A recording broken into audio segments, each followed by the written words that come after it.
Hello hello hello. So previous class में मैंने आपको प्रॉपर्टीज ऑफ लाइट के बारे में बताया था। अगर आप लोगों ने वो वीडियो नहीं देखा है तो आप प्लीज पहले ये वीडियो देखने के पहले लाइट चैप्टर का पार्ट 1 एंड पार्ट 2 कर दीजिए ताकि आप इसमें फॉलो कर पाए। अगर नहीं करेंगे तो आपको इस वाले में कुछ समझ में नहीं आएगा वीडियो में। ओके। तो हमने बात की थी किस किस पॉइंट्स के बारे में बात की थी। हमने रेक्टिलिनियर प्रोपगेशन ऑफ लाइट के बारे में बात की थी, स्ट्रेट लाइन प्रोपगेशन के बारे में, rectilinear propagation, rectilinear propagation of light. फिर हमने बात की थी रे ऑफ लाइट क्या होता है ना, ऑफ लाइट। फिर मैंने बीम ऑफ लाइट बताया था, ऑफ लाइट बताया था। और इसी के साथ मैंने आपको स्पीड ऑफ लाइट एंड उसके साथ medium needed for light to travel उसके बारे में आपको मैंने इंसाइट दिए थे। ठीक है। और मैंने आपको एनसीईआरटी साथ ही साथ में मैं आपको कवर करा रहा हूँ क्योंकि अगेन मैं रिपीट करूंगा कि हम एनसीईआरटी को बाईपास करने की पूरी इस जन्म में नहीं, किसी जन्म में नहीं करेंगे। तो एनसीईआरटी में हमने यहाँ तक पढ़ा था, हमने ये लाइन पढ़ी थी, by observing the common optical phenomena around us we may conclude that light seems to travel in a straight line. ये rectilinear, the fact that a small source of light casts a sharp shadow of an object points to this straight line path of light usually indicated as a ray of light. ठीक है। तो आगे बढ़ते हैं एक बार। ये और मैंने आपको ये सीन्स वर्ड पे क्वेश्चन किया था, मैंने कहा बहुत स्मार्टली एनसीईआरटी ने लिखा। ऐसा क्यों है, पहले एक बार आगे बढ़ते हैं। If an opaque object on the path of light becomes, ये मोर टू नो तो आप है ना छोड़ना ही नहीं है हमको, ये मोर टू नो नहीं छोड़ना है, इसको आपको हमेशा करना है। If an opaque object on the path of light becomes very small, क्या बोल रहा है कि अगर कोई बीच में लाइट के बीच में बहुत ही छोटा सा, आंखों को दिखे भी ना इतना छोटा ऑब्जेक्ट आ जाता है, light has tendency to bend around it. अरे बेंड कर गया, अभी तो बोल रहा था सीधा सीधा चलूंगा, and not walk in a straight line, and effect known as diffraction of light. अब ये यहाँ पे इन्होंने एक वर्ड यूज किया है, डिफ्रैक्शन ऑफ लाइट। क्या बोला है कि लाइट बेंड कर गया। ठीक है। अब आप देखिए कि इन्होंने ऊपर जब वर्ड यूज किया था तो उन्होंने यहाँ पे, मैंने बोला था आपको, क्या बोला था, मैंने आपको बोला था कि यहाँ पे इसने अपने को सीम बोला है, मतलब इसको डाउट है, कहीं ना कहीं इसको डाउट है। और यहाँ पे आके देखो अपने अपना अब आप डाउट समझा रहा है। क्या बोल रहा है कि जब बहुत ही छोटा ओपेक ऑब्जेक्ट आ जाता है तो लाइट क्या करती है, उसके पास से बेंड कर जाती है। ठीक है। और इस फिनोमिनन को क्या कहते हैं, डिफ्रैक्शन ऑफ लाइट। तो मतलब लाइट हमेशा स्ट्रेट लाइन में ट्रेवल नहीं करती। Then the straight line treatment of optics using rays fails. मतलब जो हम ये रे ऑफ लाइट और ये बीम ऑफ लाइट की बात करें ना, सब बकवास है, ये सब हमारे समझने के लिए। असली में ऐसा कुछ नहीं, असली में कोई लाइट की रे नहीं होती, तो कोई ऐसा स्ट्रेट लाइन में लाइट नहीं जा रही है, ऐसा कुछ नहीं होता, पागल बना रहे हैं। To explain phenomena such as diffraction light is thought of as wave. अभी क्या बोल रहा है, अभी बोल रहा है कि भाई लाइट तो स्ट्रेट लाइन में चल ही नहीं रही है, ये तो पानी की लहरों की तरह बह रहा है। ठीक है। वो अलग टॉपिक है, क्यों, क्योंकि इनसे डिफ्रैक्शन नहीं समझ में आ रहा है इनको। तो डिफ्रैक्शन को समझने के लिए इसने क्या सोचा कि लाइट तो बह रहा है, लाइट तो पानी है, the details of which you will study in higher classes. मतलब इसमें इसने आके रोक दिया कि हमारी समझ में अभी इतना ही है, आप इतना समझ लो कि भाई क्या है, बहुत छोटा सा ऑब्जेक्ट आ रहा है तो लाइट बैंड कर जा रही है, और बैंड कर जा रही है तो हमें इतना तो पता चल गया कि हम इसे रे ऑफ लाइट और इसे स्ट्रेट लाइन नहीं समझ सकते। मतलब कि ऐसा तो नहीं हो सकता कि ऐसे कोई ऑब्जेक्ट आया यहाँ पे और ये लाइट यहाँ से भैया चलते चलते, ये चलते चलते ये यहाँ से ऐसे सांप की तरह निकल जाए, ये ऐसा तो नहीं होगा, है ना, ये ऐसा तो नहीं हो सकता। तो ये ऐसा तो नहीं समझे, तो ये मतलब अगर हम ऐसा रे ऑफ लाइट और बीम ऑफ लाइट करेंगे तो हम ये नहीं समझ पाएंगे, पर ऐसा होता जरूर है। तो हमें अपना समझने का तरीका बदलना पड़ेगा। तो उसके लिए क्या बोल रहा है, क्या वो बोल रहा है कि पानी की तरह। अब आप पानी को सोच के देखिए एक बार, मैं आपको एक सिचुएशन दे रहा हूँ, 2 मिनट सोचना उसके ऊपर। मान लेते हैं कि पानी की लहरें चल रही है, ठीक, ये लहरें आ रही है, ये ऐसे लहरें आ रही है, ये लहरें आ रही है। अब ये लहरें ऐसे ऐसे इस डायरेक्शन में बह रही है, ठीक है, ये इधर ऐसे जा रही है, और इसके आगे ये मैंने एक वॉल डाली, ये एक वॉल है, ठीक है, ये वॉल है। अब मैं इसके आगे लहरें से टकराएगी। अब मैं इसके आगे इसको मैं 3 जगहों में इसको डिवाइड कर रहा हूँ। इसको मैं बोल रहा हूँ रीजन 1, इसको मैं बोल रहा हूँ रीजन 2, इसको मैं बोल रहा हूँ रीजन 3। अब मेरा सिंपल सा सवाल है, 2 मिनट पॉज करके सोचना कि क्या होगा। पानी यहाँ से टकरा के ऐसे सीधा सीधा निकल जाएगी, सिर्फ यहाँ से ऐसा सीधा सीधा, ये लहरें यहाँ से पानी की ऐसे निकल जाएगी और यहाँ से भी ऐसे सीधा सीधा निकल जाएगी, या यहाँ से टकरा के पानी अंदर आएगा। मैं पूछ रहा हूँ कि लहरें यहाँ से टकरा के अंदर आएगी क्या, मतलब अगर यहाँ पे कोई आदमी खड़ा है तो इसको लहरें टच करेगी पानी की, या फिर यहाँ पे तो भाई पानी आ रहा है, इधर तो बिल्कुल वॉल है, ये वॉल को तो पानी को बिल्कुल रोक दिया और पानी इसके साइड साइड से निकल जाएगा, इस एरिया में बिल्कुल पानी नहीं आएगा, ऐसा होगा। या फिर इधर ये आदमी है, पानी अंदर आएगा इसके पास कि नहीं आएगा। इंट्यूटिवली सोच के देखो, मतलब आपको क्या लगता है, फीलिंग क्या रही। और कहीं ना कहीं आपने एक्सपीरियंस किया होगा कि जैसे ही ऐसी वॉल आ जाती है पानी के रास्ते में, तो इधर पॉइंट से लहरें ना हर जगह बहने लग जाती है। ये यहाँ से लहरें ऐसे अंदर आएगी, यहाँ से लहरें ना ऐसे अंदर आ जाएगी, और इस पूरे एरिया में ना लहरें आ जाएगी ऐसे ऐसे करके, ऐसे ऐसे करके लहरें अंदर आ जाएगी यहाँ से। यही है डिफ्रैक्शन ऑफ लाइट। तो अगर आप इसको पानी की तरह देखोगे ना, तो आपको समझ में आ रहा है कि यार अगर स्ट्रेट लाइन की तरह, अगर लाइट स्ट्रेट लाइन की तरह चल रही है तो यहाँ से सीधी सीधी निकल जाएगी, इधर तो कुछ आएगा ही नहीं। पर नहीं, देखने वालों ने देखा है कि इधर भी आ रहा है, तो कैसे आ रहा है। अब उन्होंने सोचा होगा बैठ के कि हाँ यार, मैंने पानी के साथ ऐसा करके देखा था, मैंने बीच पे ऐसा दीवार बनाई थी और पानी अंदर आया था दीवार के, और मैं सोच रहा था क्यों आया था।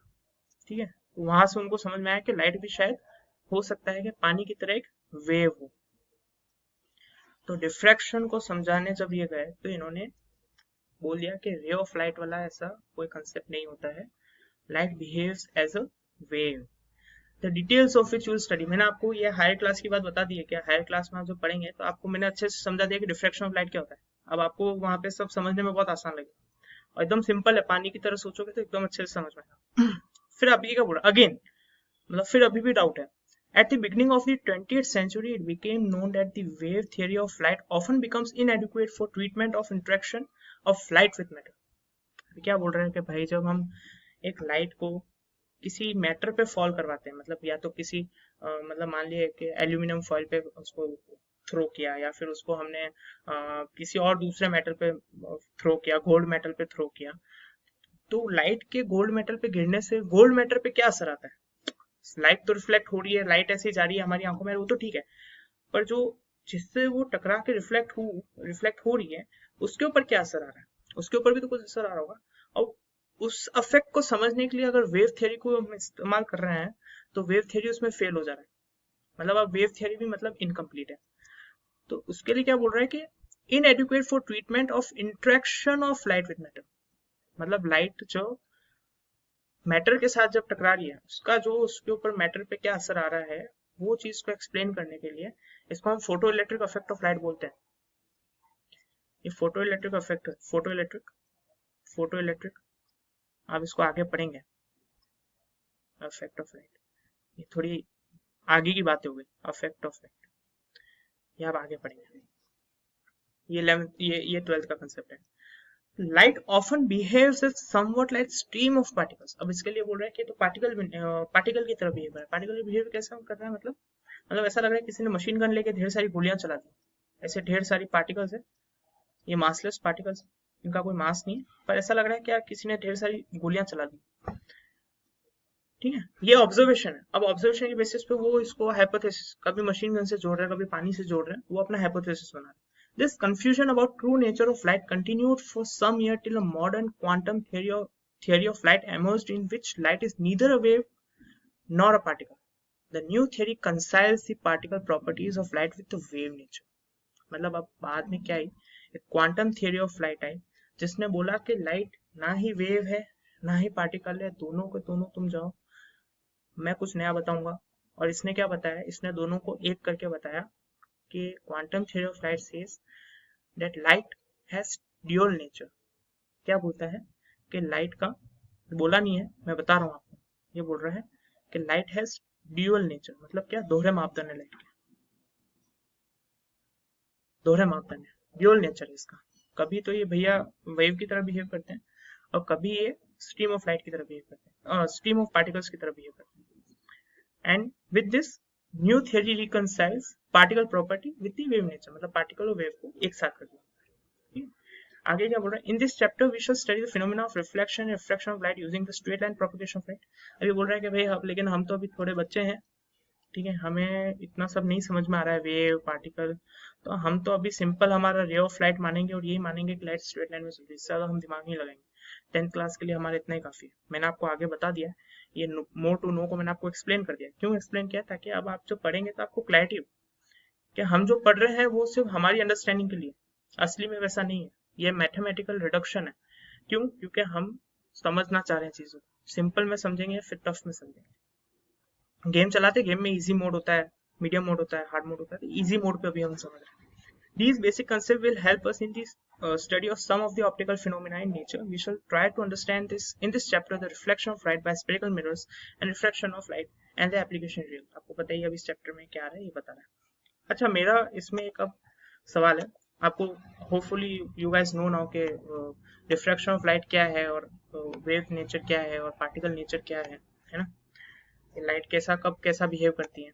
अब मैंने आपको बताया था कि तीन टाइप के ऑब्जेक्ट्स होते हैं लाइट के रिस्पेक्ट में, लाइट के प्रॉपर्टीज के रिस्पेक्ट में। तो ट्रांसपेरेंट ऑब्जेक्ट होता है, ट्रांसलूसेंट होता है और ओपेक होता है।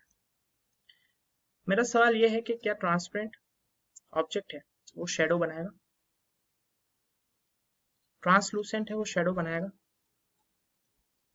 और ओपेक है वो शेडो बनाएगा। 2 मिनट पॉज करके सोचिए, 2 मिनट पॉज करके सोचिए। अब इसको समझते हैं। तो ट्रांसपेरेंट में क्या होता है, मैंने आपको बताया था कि सारी लाइट पास कर जाती है।